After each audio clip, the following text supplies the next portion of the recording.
we'll get started since I'm not really the person you're here to listen to. My name's Corinne Waldow. I'm the Senior Director for Economic Vitality at the Boulder Chamber, and I want to thank you for joining us for this week's special session for personal recreation and outdoor recreation. Just kind of a touch base about the rules and regulations surrounding those industries and the safer reopening. Apologize right now, I do have a slight cold. You won't get it from me because we're on screen. Please put your questions in the chat or the Q&A. This will be recorded and I'll send it out afterwards. And at this time, I'll hand it over to Mary Olson with Boulder County Public Health. Hi, everybody. Welcome. We are just going to review a couple of things in terms of where we are with COVID in the county, and then we'll move into some more specific recreation information. Just some data from where we are with our testing. We are at about a 1.7% positivity testing result at this point in terms of our PCR tests coming back positive, so that is good news. And then our 5-day average of new cases has been pretty stable over the past month or so as well, as you can see from this chart. And I'm sure some of you have heard that CU is reporting about 31 cases, which is significantly lower than we expected. It's about a 1/10 of what we expected at this point. So that's also good news. But of course, we're moving into Labor Day weekend. So we're just going to hope that that doesn't bring an uptick in cases moving forward. Public health order updates. The state did issue a revised order at the end of August. No big changes in that. But we did want to let you know that the city of Boulder updated their mask order to be in line with ours, with the counties.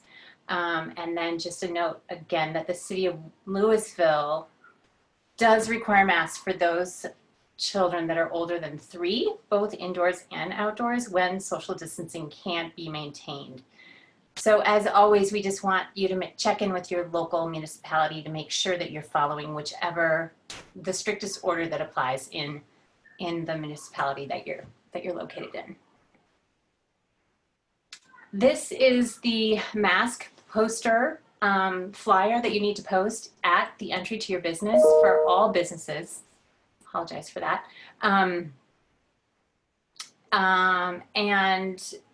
Yeah, so this is required. You have to have this posted. This lets your patrons know that they have to wear a mask inside. And you should be providing alternatives to those that can't wear masks. You should make a reasonable effort to accommodate those that can't, but you can deny service to people that will not wear a mask. So make a reasonable accommodation. If you are unable to make an accommodation, you can turn people away. And there's more information about that in the link here. I think there has been a little bit of a misconception that Boulder County is the only county requiring masking outdoors when 6 feet of physical distancing can't be maintained. You can see here that that's not the case, that we have many other partners, other counties that are also requiring masking outdoors. So this is just a measure we're taking to make sure that when we are close to another person that's not in our household, we are being safe by wearing a mask. We do have a couple of results here from some observations that we did to study mask compliance throughout the county. And we have really great results from these observations. Pretty much across the board, we're seeing really good compliance with mask wearing. You can see in that first table, it goes down a little bit in our parks, but again, there's a lot more space in our parks. You would expect less mask wearing because people are further away from each other. Let's see, and then that second chart, again, showing, you know, even regardless of the size of the facility, we have really high compliance in mask wearing. So another, you know, just a feather in our cap for that. There are obviously many restrictions we're all trying to be in compliance with now, and this is just one more thing that will keep our communities safe. And this just breaks it down by municipality. Again, really, really high compliance. Netherlands shows up as a little low there, but I think that was based on one space that had a lot of non-compliance. So the assumption then would be that for the most part, Netherlands folks are complying as well. Moving on to Protect Our Neighbors, we do have a Protect Our Neighbors website now at Boulder County Public Health, so you can see where we are in terms of how we're moving towards qualifying for Protect Our Neighbors. There are obviously a lot of metrics we have to meet.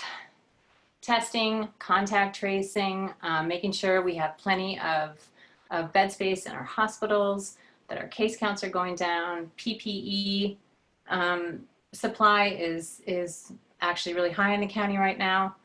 So at this point, we have met 5 of those metrics, and the 4 remaining are partially met. So we do continue to move toward that. But again, that's going to be something that will change depending on what happens with COVID this fall. All right, moving into personal recreation. Indoor facilities. I do have a little more information here on masking because of course that is the thing that is making everybody a little crazy. You must follow social distancing requirements indoors, and you must wear a face mask, face covering at all times indoors. Again, as has been the case for a while, gyms, recreation centers, and pools are open indoors at 25% capacity or 50 people per room, whichever is fewer. You're cleaning, you're disinfecting, you're making sure your employees are masked at all times. And you're, again, that poster that we showed earlier, that is posted at your front door so that people know that they really cannot enter without a mask on. We do provide that masks can be taken off quickly if people need to catch their breath. It needs to go right back on. And you know, you can encourage your patrons to go outside and take a mask break. We all need breaks from wearing masks all day long. Swimming pools, a little clarification here. This has been the gift that keeps on giving, as one of my colleagues said. So try to help you understand what's going on with swimming pools. Outdoor swimming pools have been open at 50% capacity or 50 people, whichever is fewer. Indoor capacity goes down to 25%, no more than 50 people again.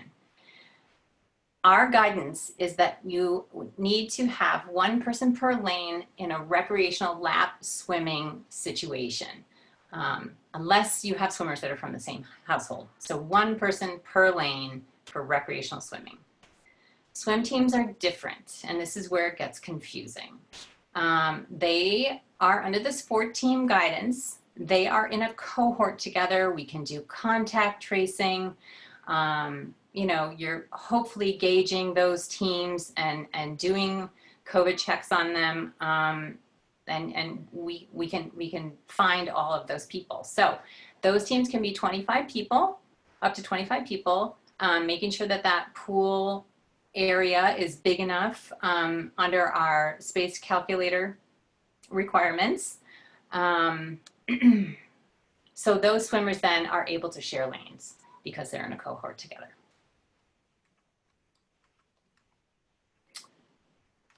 Moving into the outdoors, again, a face mask, a face covering is required at all times when 6 feet of physical distancing cannot be maintained. Any activity with 10 people or fewer is allowed outside. Boulder County has authorized fitness classes outside for up to 50 people, again, with physical distancing of 6 feet between everybody. And playgrounds and outdoor sports facilities can have up to 25 people playing tennis, basketball, pickleball, and that's per court. And if possible, making sure any equipment is being cleaned as much as possible. A little more on outside, moving into recreational sport leagues. For youth and adult, again, 25 players is the maximum on the group size. That is not including coaches, refs, umps. Maintaining contact information and team rosters. again, you're looking at a cohort, so we want to be able to track these players if something does happen. Change your plans. Try to decrease the amount of games you're having, decrease the frequency when you're having games with other teams. Really, do not allow kids to share equipment, snacks, water, all that kind of stuff. We really want everybody, kids and adults, to have their own equipment whenever possible. And then spectators, always allowed for youth sports, but again, we have to make sure that households are staying separate from each other, that people are wearing masks, and spectators, we are saying, and the state is saying, really strongly discouraged for adult sports. Oh my gosh, that's it already. Business guidance sessions. We have changed, Corinne has changed the schedule a little bit. So Wednesdays at 3 is our general session. And then at 4, we do a special session on whatever the hot topic of the week is. And then we do a Spanish language session in collaboration with Latino Chamber. And you can get to all of that on the link there that Corinne has listed. If you have questions and concerns, you can reach out to us at the call center at that email listed there. And of course, Corinne is going to take your questions now.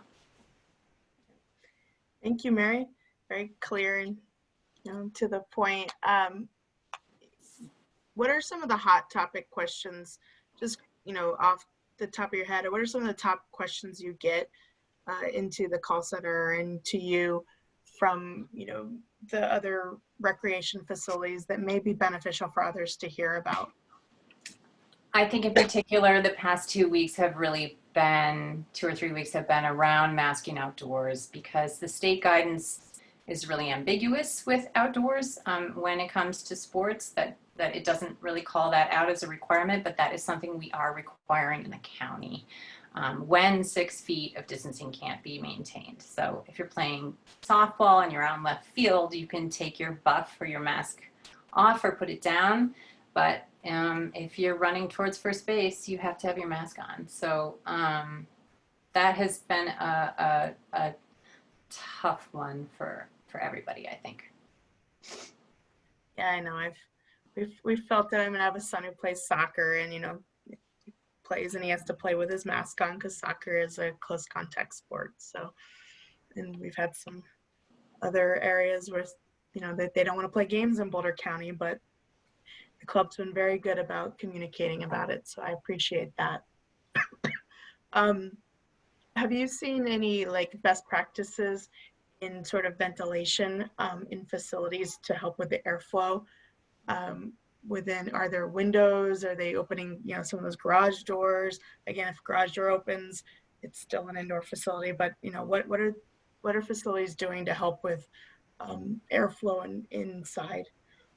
I haven't observed it myself. I mean, we do encourage the use of any extra ventilation you can add to your facilities in terms of keeping windows and doors open, adding air purifiers. I mean, anything. I think it's not just, I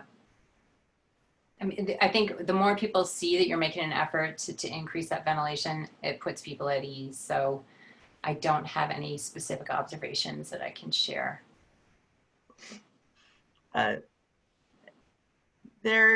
You don't have a crystal ball, but are we going to be in this status quo for a little while? Should we expect to be doing some of these practices for some time, some of these limitations for some time still? I don't know if you want to take that one up, Lane, but we're about to hit the fall and flu season, so we don't know what's going to happen, but at this point, we're pretty much expecting we're going to stay on track where we are right now with all of our requirements. And yeah, sorry.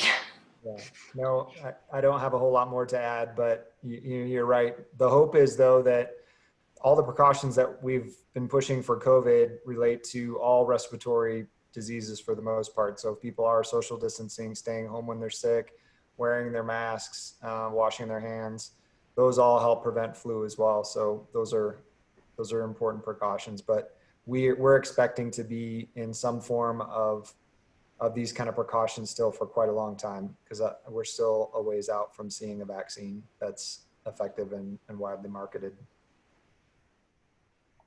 Excellent. Can you give the site for the latest mask clarification order that was dated 8/21? Was that the state order that you referenced, or? I think I just referenced the most recent revised public health order. I'm not sure if I understand the question. Yep. So Vicki, if you could clarify, but the most recent mask order was a state order, correct? Yes, and the county we have our own masking order as well. And then depending on where she is, there may be more stringent requirements per the municipality. So that was a state order. The governor extended the state order. The county has matched their county order to match the state order, except for the outdoor component, correct? right. And then if it's in the city of Boulder, the city of Boulder has recently changed their mask order to more closely align with the county order. And then the city of Louisville also has an order that has recently had some changes. But if you're referencing the one at the end of August, it's most likely the state order that the county and the state order is the one that she's probably referencing. And specifically, when the governor does an order, he has a 30-day authority to implement those orders. So that's why they expire and are often re-extended. Whereas our authority to put that order in place doesn't have that 30-day limit. So we've been continuing to stay under the same order. Ours will be in place indefinitely until we feel a need to remove it or change it. Okay. And then the difference, though, between the state and the county is that the county has the outdoor component, which has been the piece of confusion recently. Correct. And that's if social distancing can't be maintained, you need to wear a mask. Correct. Okay. Can you go back to the page where you show the city and the city of Boulder and city of Louisville? Sure. Yeah, thank you.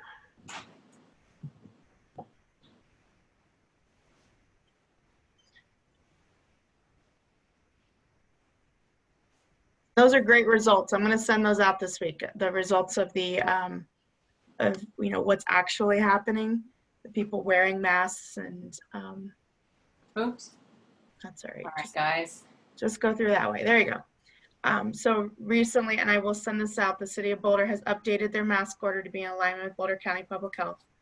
And the city of Boulder, if you're in the city of Louisville, there are some specific changes there as well. So we'll send that out. So that, because we have people for throughout the county. So I just want to make sure that wasn't referenced anywhere. Any other questions I know this is just an update. I think we're just trying to level set, make sure everybody's using the same rules and regulations. There was a question earlier today about if patrons who come into a rec center or a facility need to have their temperatures checked when they enter the facility. Patrons do not, but we don't, we would not prevent you from doing that. We would encourage you to do that if you have the capacity to do that, but you're not required to check in this sector, in the recreation sector, you're not required to do that at a gym or a studio. What are some of those communication tools that a business can use in order to prevent, sick people from entering? Should they put more signage out? Should they be clear that if you're sick, please don't enter, since they're not doing these screenings? Well, obviously more signage might help. I mean, if you can do a very brief screening where you don't have to take a temperature necessarily, but just go through those few questions about, have you lost your sense of smell or taste in the past, recently, things like that, just really quickly. Do you have a fever? Anything like that. If you could do that, great. But that's a lot to ask, I think, for a large facility. So yeah, posting those things at the door, if you've had these symptoms or issues in the past 24, 48 hours, please do not enter our facility to keep to keep our doors open. Hey, Corinne, can I add to that really quick? Yes, please, Kelly. So I totally agree with Mary. I think that also it's important that, and I know that y'all can't do this all the time, but if there's a mechanism to be able to, you know, if it's a rec center and somebody's coming into the door and you're able to, you know, keep track of who's coming in and have some records of that. People like sometimes like, you know, have their ID and they show that. That makes it easier for later on to do contact tracing in case somebody does come back as positive. So that's an important piece if you can do that. And also I think that on top of signing, you know, if there's a potential for y'all to be able to, for example, you know, speak, or if you have front desk staff who maybe like can point to something and say, you know, if you're coming here, you're going to use this equipment, or you're going to do that, or, you know, if you're going to rent our parks, here's this, you know, you should read these pieces, and you know, you're required to read it when you come in or whatever. And then I understand that that's not always possible, but that may be something as another solution as well to get some, make sure you have compliance around keeping sick folks or potentially sick folks out. But remember also there's lots of asymptomatic spread going on as well. So I think what I have seen, you know, facilities that you walk in the door and it says stop, and then you know, you have to read something that says, if you've had, you know, any of these symptoms, please do not enter, or, you know, something like that. So a stop sign might help, but like Kelly said, we're never going to be able to screen out people that are asymptomatic. So Thus the mask wearing and social distancing to allow us to prevent those transfers between asymptomatic and symptomatic. All right. Any other questions out there? All right, I guess we have a little bit more time left on our Wednesday. Again, we have updates every week. Not a lot of changes have happened. There's still a lot of questions out there. I know we still have a lot of questions. Please ask them. Mary and Kelly and Lane, they've been great about answering questions on these calls as well as in between calls. If you can only find my email address, please reach out to me. I've talked to a lot of people over the past couple months. And continue to attend these sessions. We'll give you updates when we can. We'll answer your questions. We'll offer you opportunities to provide feedback. And when there are more updates, we'll make sure that we give them to you as industry specific as we can. And stay safe and stay healthy. There are a lot of viruses out there, not just COVID. So make sure you stay home if you're sick. And we'll see you next week. Bye. thank you. Bye.